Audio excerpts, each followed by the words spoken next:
Amit Shah rally से खिताब कर रहे थे। तो अब आगे बढ़ते हैं। झांसी में तशहीरी मुहिम के दौरान वजीर आला योगी आदित्यनाथ समाजवादी पार्टी पर बरसे।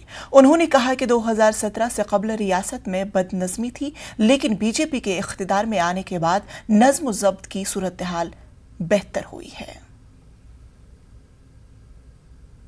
आज ये बुंदेलखंड के हर एक गांव में हर घर नल की योजना साकार हो रही है। हर घर नल की योजना,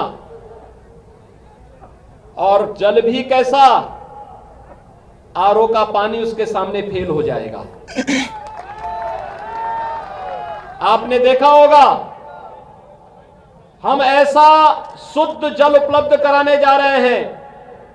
कहीं पर पाइप बिछ रही है, कहीं ओवरहेड टैंक बन रहे हैं, और कहीं पर ट्रीटमेंट प्लांट भी लग रहे हैं।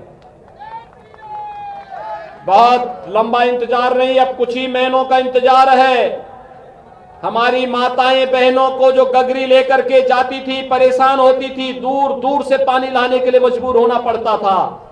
और उसमें तो बहुत सारे हमारे जवान ऐसे थे, पानी के कारण वे शादी के बगैर ही रह जाते थे, क्योंकि कोई अपनी कन्या देना नहीं चाहता था। पानी नहीं है, कैसे शादी होगी।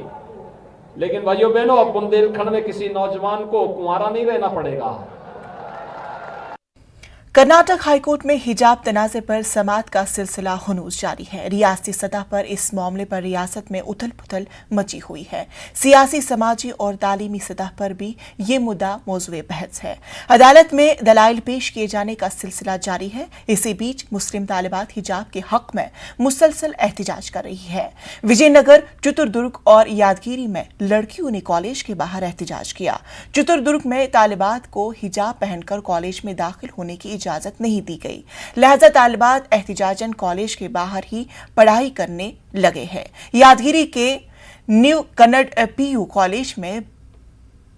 कॉलेज के बाहर तालिबात ने एहतिजाज किया। इधर आज से शिवमोगा के 3 कॉलेज दोबारा खुल गए हैं। शिवमोगा के 3 कॉलेजों में पिछले हफ्ते पथराव और कशीदगी के वाक़ात पेश आए थे। हुबली और धारवाज में दफा 144 नाफिज किया गया है।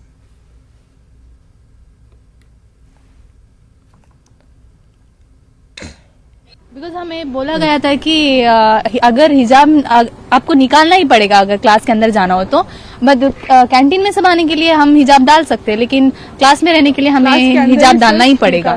तो ऑब्वियसली हम तो निकालने वाले हैं नहीं, इसलिए हम चले आए। लेकिन उन्होंने बोला चीफ मिनिस्टर का ये नहीं है, स्टेटमेंट नहीं है, हमें हाईकोर्ट का ही फॉलो करना पड़ेगा, तो हम कुछ कर भी नहीं सकते। उन्होंने बोला, हम लोग को लगा कि हम लोग कन्विंस करेंगे उन लोग को, क्योंकि चीफ मिनिस्टर का जो ऑर्डर आया है इसलिए। लेकिन उन्होंने बोला कि हाईकोर्ट के आगे वो लोग बढ़ के नहीं जा सकते। अभी तो 12 के बोल रहे हैं अंदर जाने का मना है बोल के। मैं तो प्रिंसिपल से वापस लेके जाओ बोल के, वापस जाओ बोल के भेज दिया है। मैं तो क्या बोलूं, मैं तो प्रिंसिपल में आज नहीं मुलाकात किया है। मैं क्या बोल रहा हूँ, अभी बच्ची को वापस लेके जाना ही पड़ता है ना, क्योंकि देखो हम लोग क्या कर रहे हैं, इधर बिजनेस नहीं कर रहे हैं। हम लोग पढ़ने के लिए, शिक्षण के लिए आ रहे हैं। शिक्षण को धर्म छोड़ने का बात नहीं है, धर्म भी एक शिक्षण है। हाँ, एग्री करके निकल गए थे, आज भी एग्री करके निकल रहे हैं। आज हम लोग एग्जाम के पॉइंट ऑफ व्यू से बात करने को आए थे। वो बोले कि ऑनलाइन क्लासेस लेके री एग्जाम करेंगे। हम लोगों को एग्जाम का बिल्कुल भी टेंशन नहीं है। हम लोगों को कोर्ट का टेंशन है, वो कब फैसला सुनाएंगे। हमको जल्दी से जल्दी फैसला चाहिए।